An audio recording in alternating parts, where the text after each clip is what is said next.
kartu kuning seperti ini yang dilayangkan. Kita nunggu tapi untuk siapa nih? Apakah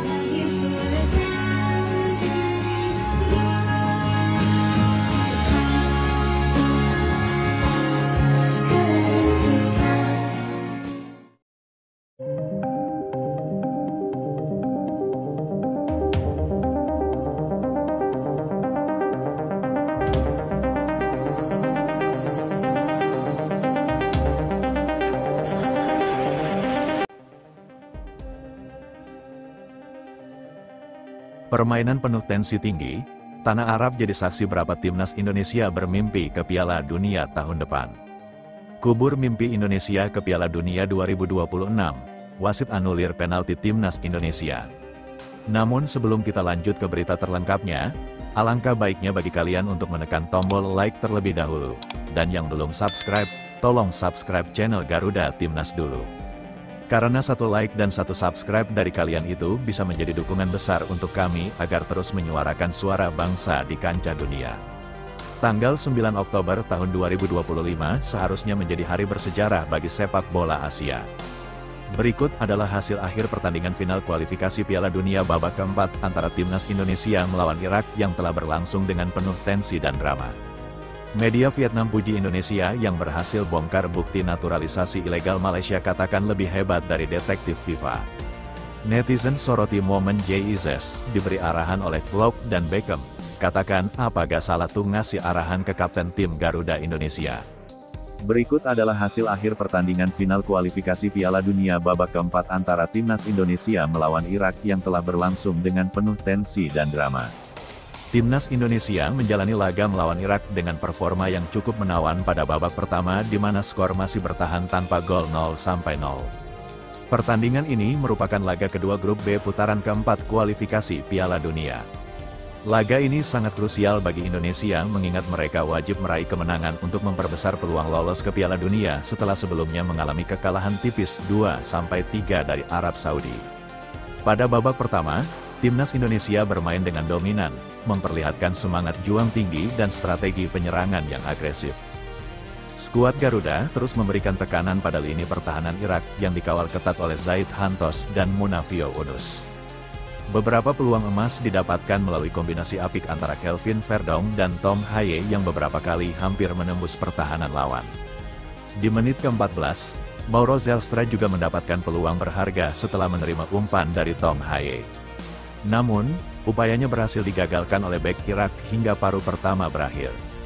Skor masih sama kuat 0-0 memperlihatkan ketatnya permainan kedua tim. Namun demikian, timnas Indonesia harus menghadapi kendala berupa 2 kartu kuning yang diterima Kelvin Verdong dan Ricky Kambuaya yang berdampak pada permainan tim. Sementara itu, wasit dinilai oleh sebagian pengamat kurang tegas dalam memberikan keputusan. Terutama pada menit-menit akhir pertandingan ketika terjadi pelanggaran terhadap pemain Indonesia yang tidak mendapatkan sanksi kartu bagi pemain Irak. Situasi ini menimbulkan kontroversi dan mengundang protes dari kubu Indonesia. Meski begitu, pertandingan ini memperlihatkan perkembangan yang positif dibandingkan laga sebelumnya. Timnas Indonesia menampilkan lini tengah dan pertahanan yang solid, meskipun lini serang masih kurang optimal dalam memanfaatkan peluang yang tercipta. Penting untuk dicatat bahwa kualitas tim Irak secara keseluruhan memang lebih tinggi dibandingkan Arab Saudi yang membuat perjuangan Indonesia semakin berat dan menuntut kerja keras ekstra dalam setiap pertandingan. Untuk informasi lengkap tentang hasil akhir pertandingan Timnas Indonesia vs Irak, silakan cek pada judul utama kami yang memuat laporan terperinci hasil laga tersebut. Ini kata Sintayong yang buka-bukaan soal peluang pimpin Timnas Indonesia lagi setelah resmi didepak Ulsan HD buat fans Garuda bersorak. Drama sepak bola Asia Timur kembali memanas. Terbaru, kabar mengejutkan datang dari negeri ginseng setelah Ulsan HD resmi mendepak pelatih kepala mereka. Sintayong hanya 2 bulan sejak ditunjuk menangani klub raksasa Korea Selatan tersebut. Ironisnya, pemecatan ini terjadi di tengah bayang-bayang kerinduan publik Indonesia akan sosok pelatih yang pernah membangkitkan Garuda dari tidur panjangnya. Ulsan HD mengumumkan keputusan itu secara resmi pada Kamis tanggal 9 Oktober tahun 2025 sore WIB melalui akun Instagram mereka. Dalam pernyataan singkat namun penuh makna, pihak klub menyampaikan rasa terima kasih dan dukungan untuk masa depan pelatih berusia 54 tahun itu. Kami ingin mengucapkan terima kasih atas semua dedikasinya untuk klub ini. Semoga sukses untuk perjalanan selanjutnya, tulis Ulsan HD. Namun sorotan utama bukan hanya soal pemecatan Sintayong dari kursi pelatih. Pasalnya, yang lebih mengguncang adalah pernyataan kode keras yang sempat dilontarkan sang pelatih sebelum dirinya didepak. Dalam wawancara yang dilakukan pada Agustus tahun 2025 lalu, STY secara terbuka mengisyaratkan kemungkinan kembali menukangi timnas Indonesia. Jujur saya tidak menutup pintu untuk kembali ke timnas Indonesia karena para penggemar sepak bola Indonesia telah memberikan banyak hal kepada saya. Jadi saya akan kembali kalau memang ada kesempatan, kata Sintayong dengan nada penuh harap. Pernyataan itu kini seperti bumerang yang siap mengenai PSSI secara telak. Apalagi timnas Indonesia sedang berada dalam situasi genting setelah menelan kekalahan menyakitkan dari Arab Saudi dalam lanjutan babak keempat kualifikasi Piala Dunia 2026 zona Asia. Hasil itu membuat peluang Garuda ke putaran berikutnya makin sulit dan posisi pelatih kepala saat ini Patrick Kluivert mulai goyah. Patrick Kluivert, pelatih asal Belanda pilihan Erick Thohir yang dikontrak 2 tahun sejak Januari tahun 2025 memang belum mampu menunjukkan stabilitas performa. Kekalahan demi kekalahan membuat suara publik menginginkan Sintayong kembali ke kursi panas pelatih Garuda mulai menggema di berbagai platform media sosial.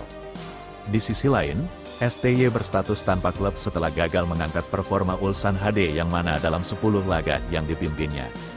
Klub juara bertahan kali itu hanya meraih 2 kemenangan, 4 imbang, dan 4 kekalahan. Posisi mereka kini terseok-seok di papan bawah klasemen dan masuk ke zona degradasi final B. Tidak hanya Sintayong yang pergi, Direktur klub Kim Guangkok juga memilih mundur dari jabatannya. Dan Ulsan HD pun menunjuk No Sang Rae sebagai pelatih interim sembari mencari pengganti tetap. Menanggapi hal tersebut, riak-riak suara pendukung timnas Indonesia pun mulai membanjiri jagat maya. Banyak dari mereka yang menganggap Sintayong adalah sosok yang tepat untuk mengangkat kembali martabat sepak bola nasional. Apalagi mengingat catatan emasnya bersama skuad Merah Putih, selama periode 2020 hingga awal 2025. STY sukses membawa berbagai perubahan signifikan. Ia mengantar timnas senior lolos ke babak 16 besar Piala Asia 2023, sesuatu yang tak terjadi dalam 16 tahun terakhir. Ia juga menjadi arsitek yang berhasil membawa Indonesia ke putaran ketiga kualifikasi Piala Dunia 2026 zona Asia. Prestasi yang belum pernah diraih sebelumnya oleh negara Asia Tenggara lain dalam edisi kali ini. Tidak hanya itu, Sintayong juga turut mengangkat prestasi timnas U23 yang berhasil menembus semifinal Piala Asia U23 2024 serta meningkatkan peringkat Indonesia di klasemen FIFA. Kini dengan status bebas kontrak dan sinyal terbuka untuk kembali ke Indonesia, bola panas berada di tangan PSSI. Apakah Ketua Umum Erick Thohir dan jajarannya akan mendengar desakan publik dan membuka pintu kembali bagi STY? Satu hal yang pasti, laga terakhir melawan Irak pada tanggal 12 Oktober tahun 2025 akan menjadi laga penentu hidup dan mati bagi skuad Garuda di jalur kualifikasi Piala Dunia. Jika kalah, bukan hanya peluang keputaran berikut yang pupus, tapi bisa jadi juga akhir dari era Kluivert di kursi kepelatihan timnas Garuda. Jika hal itu terjadi, maka skenario comeback Sintayong bisa benar-benar terwujud lebih cepat dari dugaan. Dengan fans sudah siap, STY sudah membuka pintu, tinggal menunggu respons resmi dari federasi.